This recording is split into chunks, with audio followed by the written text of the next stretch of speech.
ನಮಸ್ಕಾರ. Speed plus ಕರ್ನಾಟಕದ ವಿಶೇಷ ಕಾರ್ಯಕ್ರಮಕ್ಕೆ ಸ್ವಾಗತ. ನಾನು ನಿಮ್ಮ ಕಿರಿಕೀರ್ತಿ. ಈ ಸೋಷಿಯಲ್ ಮೀಡಿಯಾ ಒಂಥರ ಹೆಂಗೆ ಗೊತ್ತಾ, ಇಷ್ಟ ಬಂದಿದ್ದ ಸುದ್ದಿನ ವೈರಲ್ ಮಾಡ್ತಾ ಇರುತ್ತೆ. ಯಾರಿಗೋ ಎಲ್ಲೋ ಕೂತ್ಕೊಂಡು ಒಂದು ಥಾಟ್ ಬಂದರೆ ಆ ಥಾಟ್ನ ಅವನು ಜನಗಳ ಮೇಲೆ ಹೇರೋ ಪ್ರಯತ್ನ ಮಾಡ್ತಾನೆ. ಸಾಕಷ್ಟು ಜನ ಅದನ್ನು ನಂಬ್ತಾರೆ, ಅದನ್ನು ರಿಸೀವ್ ಮಾಡ್ತಾರೆ, ಅದನ್ನು ಲೈಕ್ ಮಾಡ್ತಾರೆ, ಅದಕ್ಕೆ ಕಮೆಂಟ್ ಮಾಡ್ತಾರೆ, ಅದನ್ನು ಶೇರ್ ಮಾಡ್ತಾರೆ. ಒಂಥರ ಚೈನ್ ಲಿಂಕ್ ಥರ ಆಗೋಗ್ಬಿಡುತ್ತೆ. ರಿಯಾಕ್ಷನ್, ಚೈನ್ ಲಿಂಕ್ ಅನ್ನೋದು ಚೈನ್ ರಿಯಾಕ್ಷನ್. ಅದು ಯಾರೋ ಒಬ್ಬ ಎಲ್ಲೋ ಕೂತು ಮಾಡಿದ ಒಂದು ಕೆಲಸ ಎಲ್ಲ ಕಡೆ ಅದು ಸತ್ಯ ಅನ್ನೋ ಥರ ವೈರಲ್ ಆಗಿಬಿಡುತ್ತೆ. ಅದಾದಮೇಲೆ ಅದಕ್ಕೆ ಫ್ಯಾಕ್ಟ್ ಚೆಕ್ ಮಾಡಬೇಕಾಗಿ ಬರುತ್ತೆ. ಇದು ನಿಜಾನಾ ಸುಳ್ಳ ಅಂದರೆ ಅದು ಎಷ್ಟರ ಮಟ್ಟಿಗೆ ಇರುತ್ತೆ ಅಂದರೆ ಆ ಪೋಸ್ಟ್ಗಳು ಸತ್ಯದ ತಲೆ ಮೇಲೆ ಹೊಡೆದಂಗೆ ಇರುತ್ತೆ. ಅದು ಯಾವುದೋ ವ್ಯಕ್ತಿ ಬಗ್ಗೆ ಇರ್ಬೋದು, ಯಾವುದೋ ವಿಷಯದ ಬಗ್ಗೆ ಇರ್ಬೋದು, ಯಾವುದೋ ಸ್ಥಳದ ಬಗ್ಗೆ ಇರ್ಬೋದು, ಯಾವುದೋ ಮಾಹಿತಿ ಇರ್ಬೋದು, ಯಾವುದೋ ತಿರುಚಿರುವ ಸಂದೇಶಗಳಿರ್ಬೋದು, ಏನೇನೋ ಇರ್ತವೆ. ಅದನ್ನು ಎಷ್ಟು ಅದ್ಭುತವಾಗಿ ಎಡಿಟ್ ಮಾಡಿ ಅದನ್ನು ಪ್ರೆಸೆಂಟ್ ಮಾಡ್ತಾರೆ ಅಂತಂದರೆ ಅದನ್ನು ಜನ ನಂಬಬೇಕು. ಉದ್ದೇಶನೇ ಸೋಷಿಯಲ್ ಮೀಡಿಯಾದಲ್ಲಿ ಸುಳ್ಳು ಹರಡೋದು, ರಾಂಗ್ ಮೆಸೇಜ್ ಕೊಡೋದು. ಯಾಕೆ ಈ ಮಾತನ್ನು ಈ ಕ್ಷಣದಲ್ಲಿ ನಾನು ಹೇಳ್ತಾ ಇದ್ದೀನಿ ಅಂತಂದರೆ, ಒಂದು ಫೋಟೋ ಸಾಕಷ್ಟು ವೈರಲ್ ಆಗ್ತಾ ಇದೆ. ನೀವು ಅದನ್ನು ನೋಡಿರ್ತೀರಿ, ನಿಮಗೂ ಬಂದಿರುತ್ತೆ, ನಿಮ್ಮ ಟೈಮ್ ಲೈನ್ನಲ್ಲೂ ಅದು ಕಾಣಿಸಿರುತ್ತೆ. 500 ರೂಪಾಯಿ ಹೊಸ ನೋಟ್ ಬರ್ತಾ ಇದೆ. ಇದೇ 22ನೇ ತಾರೀಕು ಅದು ರಿಲೀಸ್ ಆಗ್ತಾ ಇದೆ. RBIನವರ ಹೊಸ 500 ರೂಪಾಯಿಯ ನೋಟು ಇಡೀ ದೇಶಾದ್ಯಂತ ಇನ್ನು ಮುಂದೆ ಚಲಾವಣೆಗೆ ಬರುತ್ತೆ. ಆದರೆ ಅದು ಸತ್ಯನಾ? ಹಾಗಾದರೆ ಆ ನೋಟಲ್ಲಿ ಏನಿದೆ? ಆ ನೋಟಲ್ಲಿ ಸಂಸತ್ತನ್ನು ತೆಗೆದು ರಾಮ ಮಂದಿರವನ್ನು ಹಾಕಲಾಗಿದೆ, ಗಾಂಧೀಜಿಯವರನ್ನು ತೆಗೆದು ಶ್ರೀರಾಮನನ್ನು ಹಾಕಲಾಗಿದೆ ಅಂತ ಹೇಳಿ ಎಡಿಟೆಡ್, ಆ ನೋಟ್ನ ಎಡಿಟೆಡ್ ಫೋಟೋನೇ ಹೋಗ್ತಾ ಇದೆ ಎಲ್ಲ ಕಡೆ. ನೋಡಿದ ತಕ್ಷಣ ಅನಿಸುತ್ತೆ, ಇರ್ಬೋದಪ್ಪ, ಯಾರಿಗೆ ಗೊತ್ತು, ಆಗಿದ್ರೂ ಆಗಿರ್ಬೋದು ಅಂತ ಅನಿಸುತ್ತೆ. ಯಾಕಂದರೆ ಅಷ್ಟು ನೀಟಾಗಿ ಎಡಿಟ್ ಮಾಡಿದ್ದಾರೆ. ಅದ್ರ ಕೆಳಗಡೆ ಕಮೆಂಟ್ಗಳು, ಇವರು ದೇಶನ ಹಿಂದೂ ರಾಷ್ಟ್ರ ಮಾಡಿಬಿಡ್ತಾರೆ, ಇವರು ಹಿಂಗೆ ಮಾಡಿದ್ರೆ ಹಂಗೆ ಮಾಡಿಬಿಡ್ತಾರೆ, ಗಾಂಧೀಜಿಯ ನಗುವನ್ನು ಕಿತ್ತು ಅಲ್ಲಿ ಶ್ರೀರಾಮನ ಬಿಲ್ಲು ಬಾಣ ಹಾಕಿದ್ದಾರೆ, ಒಂದು ಕ್ರೌರ್ಯ ಮೆರಿತ, ಏನೇನೋ ಬಿಡಿ. ಅದು ನಿಜಾನ ಸುಳ್ಳ ಸತ್ಯ ಏನೂ ಬೇಕಾಗಿಲ್ಲ, ಏನೂ ಬೇಕಾಗಿಲ್ಲ. ನಮಗೆ ಬೇಕಾಗಿರೋದು ಇಷ್ಟೇ.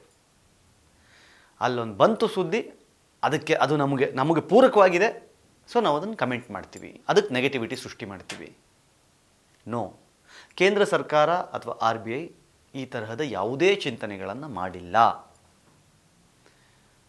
ಯಾವುದನ್ನೇ ನಂಬೋಕೆ ಮುಂಚೆ 10 ಸಲ ಯೋಚನೆ ಮಾಡಿ, ಯಾವುದನ್ನೇ ಶೇರ್ ಮಾಡೋಕ್ಕೆ ಮುಂಚೆ 10 ಸಲ ಯೋಚನೆ ಮಾಡಿ, ಯಾವುದಕ್ಕಾದರೂ ಕಮೆಂಟ್ ಮಾಡೋಕ್ಕೆ ಮುಂಚೆ ಇದು ನಿಜಾನಾ ಸುಳ್ಳ ಸತ್ಯನಾ ಅಂತ ಒಂದ್ಸಲಿ ಗೂಗಲ್ ಮಾಡಿ, ಫ್ಯಾಕ್ಟ್ ಚೆಕ್ ಅರ್ಥ ಮಾಡ್ಕೊಳ್ಳಿ. ಇದರ ಮೂಲ ಯಾವುದು, ಯಾರು ಇದನ್ನು ಶೇರ್ ಮಾಡಿದ್ದಾರೆ? ಹೌದಪ್ಪ, ಹಂಗೆ ನೋಟ್ ಚೇಂಜ್ ಆಗಲೇಬೇಕು ಅಂತಿದ್ರೆ RBI ಶೇರ್ ಮಾಡುತ್ತೆ, ಕೇಂದ್ರ ಸರ್ಕಾರ ಶೇರ್ ಮಾಡುತ್ತೆ, ಮೋದಿಯವರು ಶೇರ್ ಮಾಡ್ತಾರೆ, ಫಿನಾನ್ಸ್ ಮಿನಿಸ್ಟರ್ ಶೇರ್ ಮಾಡ್ತಾರೆ. ಯಾಕೆ ಯಾರೋ ಹಾಕಿದ್ದನ್ನು, ಯಾರೋ ಎಡಿಟ್ ಮಾಡಿದ್ದನ್ನು ಅಷ್ಟು ಬೇಗ ನಂಬಿಡ್ತೀರಿ? ಈ ಹಿಂದೆ 1996ರಲ್ಲಿ RBI ತೀರ್ಮಾನ ಮಾಡ್ತು, ನೋಟುಗಳನ್ನು ಪ್ರಿಂಟ್ ಫಾರ್ಮ್ಯಾಟ್ನ ಚೇಂಜ್ ಮಾಡಬೇಕು, ಡಿಸೈನ್ ಚೇಂಜ್ ಮಾಡಬೇಕು, ಗಾಂಧೀಜಿಯವರ ಮುಖವನ್ನು ನೋಟ್ನಲ್ಲಿ ಬಳಸಬೇಕು ಅಂತ. ಅದಕ್ಕೆ ಮುಂಚೆ ಅಶೋಕ ಸ್ತಂಭದ ಸಿಂಹಗಳಿದಾವಲ್ಲ, ಆ ಸಿಂಹದ, ನೀವು ಹಳೆಯ 50 ರೂಪಾಯಿ ನೋಟು, ಹಳೆಯ 10 ರೂಪಾಯಿ 20 ರೂಪಾಯಿ ನೋಟು, 5 ರೂಪಾಯಿ ನೋಟ್ ನೋಡಿದ್ರೆ ಗೊತ್ತಾಗುತ್ತೆ. ಒಂದು 5 ರೂಪಾಯಿದು ಒಂದು ಗ್ರೀನ್ ಕಲರ್ ನೋಟ್ ಬರ್ತಿತ್ತು, ನೆನಪಿದೆಯಾ? ಹಿಂದ್ಗಡೆ ಟ್ರ್ಯಾಕ್ಟರ್ ಓಡಿಸ್ತಾ ಇರೋ ಒಬ್ಬ ರೈತ ಹೀಗೆ ತಿರುಗಿಸಿದ್ರೆ 5 ರೂಪಾಯಿ ನೋಟು, ಒಂದು ಅಶೋಕ ಸ್ತಂಭ. 50 ರೂಪಾಯಿ ನೋಟ್ ಇರ್ತಿತ್ತು, ಅದರಲ್ಲೂ ಅಷ್ಟೇ ಅಶೋಕ ಸ್ತಂಭ ಇರ್ತಾಯಿತ್ತು. ಅದನ್ನು 1996ರಲ್ಲಿ ನಿರ್ಧಾರ ಮಾಡಿ RBI ಆ ನಂತರದ ನೋಟುಗಳಲ್ಲಿ ಗಾಂಧೀಜಿಯವರಿರುವಂತಹ ನೋಟುಗಳನ್ನು ಪ್ರಿಂಟ್ ಮಾಡ್ತಾ ಇದೆ. ಈಗ ಪ್ರಸ್ತುತ ಇರುವ 500 ರೂಪಾಯಿ ನೋಟ್ನಲ್ಲಿ ಗಾಂಧೀಜಿಯವರಿದ್ದಾರೆ, ಹಿಂದ್ಗಡೆ ತಿರುಗಿಸಿದಾಗ ಸಂಸತ್ನ ಫೋಟೋ ಇದೆ. ಅದನ್ನು ಆಲ್ ಆಫ್ ದ ಸಡನ್ ಸಂಸತ್ತಿರೋ ಜಾಗದಲ್ಲಿ ಯಾರೋ ತೆಗೆದಾಗ ರಾಮ ಮಂದಿರ ಹಾಕಿಬಿಟ್ಟ, ಗಾಂಧೀಜಿಯವರಿರೋ ಜಾಗದಲ್ಲಿ ತೆಗೆದು ರಾಮರನ್ನು ಹಾಕಿಬಿಟ್ಟ. ಬರಬಾರ್ದು ಅಂತಿಲ್ಲ, ಆ ನೋಟು ಬರಲಿ. ಆದರೆ ಪ್ರಸ್ತುತ ಆ ತರಹದ ಯಾವುದೇ ಆಲೋಚನೆಗಳು ಕೇಂದ್ರ ಸರ್ಕಾರಕ್ಕೂ ಇಲ್ಲ, RBIಗೂ ಇಲ್ಲ. ಇದೊಂದು ಫೇಕ್. ಈ ಟೈಮ್ನಲ್ಲಿ ಹೌದಪ್ಪ, ಯಾರೋ ಅಭಿಮಾನಿ ಇರ್ಬೋದು, ನನಗೆ ಈ ಥರದ್ದೊಂದು ನೋಟ್ ಬರಬೇಕು ಅಂತ ಆಸೆ ಇದ್ದಿರ್ಬೋದು, ಅಪ್ಪಟ ಹಿಂದೂ ಇರ್ಬೋದು, ಅವನಿಗೆ ಅನಿಸಿರ್ಬೋದು, ಯಾಕೆ ಇರಬಾರ್ದು, ನನ್ನ ದೇಶದ ಬಹುಸಂಖ್ಯಾತರು ಪೂಜೆ ಮಾಡುವ ಅಯೋಧ್ಯೆಯ ರಾಮ ಮಂದಿರದ ಫೋಟೋ ಯಾಕಿರಬಾರ್ದು ಅಂತ ಅನಿಸಿರಬಹುದು, ತಪ್ಪೇನಿಲ್ಲ. ಆದರೆ ಅದನ್ನು ಎಡಿಟ್ ಮಾಡಿ ಶೇರ್ ಮಾಡಬೇಕಾದ್ರೆ ಕೊಟ್ಟಂತಹ ಮಾಹಿತಿ ಏನು, ಅದು ಜನರಿಗೆ ತಲುಪಿದ್ದು ಯಾವ ರೀತಿ ಅನ್ನೋದು ಬಹಳ ಮುಖ್ಯ ಆಗುತ್ತೆ.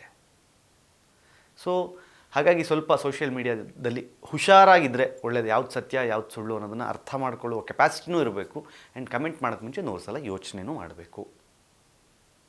ಯಾವ ಶ್ರೀರಾಮರ ಫೋಟೋನು ಈ ಕೂಡಲೇ ಯಾರೂ ಸಹಿತ ನೋಟ್ನಲ್ಲಿ ತರ್ತಾ ಇಲ್ಲ, ಸಂಸತ್ ಬದಲಾಗಿ ಅಲ್ಲಿ ಅಯೋಧ್ಯೆ ಮಂದಿರದ ಫೋಟೋನೂ ನೋಟ್ನಲ್ಲಿ ಬದಲಾಗಲ್ಲ. ಆ ಥರದ ಹೊಸ ನೋಟನ್ನು ತರುವ ಪ್ರಮೇಯ ಸದ್ಯಕ್ಕಂತೂ ಇಲ್ಲ. ಆ್ಯಂಡ್ ಗೊತ್ತಿಲ್ಲ, ಇನ್ ಫ್ಯೂಚರ್ ಅದ್ರ ಬಗ್ಗೆ ಗ್ಯಾರಂಟಿ ಇಲ್ಲ, ಗೊತ್ತಿಲ್ಲ, ಬಂದರೂ ಬರ್ಬೋದು. ಬಂದರೆ ಸಂತೋಷ ಪಡೋನಲ್ಲಿ ನಾನು ಒಬ್ಬ, ಇದಂತೂ ಸತ್ಯ. ನೋಡ್ತಾ ಇರಿ ಸ್ಪೀಡ್ ಪ್ಲಸ್ ಕರ್ನಾಟಕ. ಇದು ನಿಮ್ಮಿಂದ ನಿಮಗಾಗಿ ನಿಮಗೋಸ್ಕರ. ಮತ್ತೆ ಸಿಗ್ತೀನಿ. ನಮಸ್ಕಾರ. Speed plus Karnataka.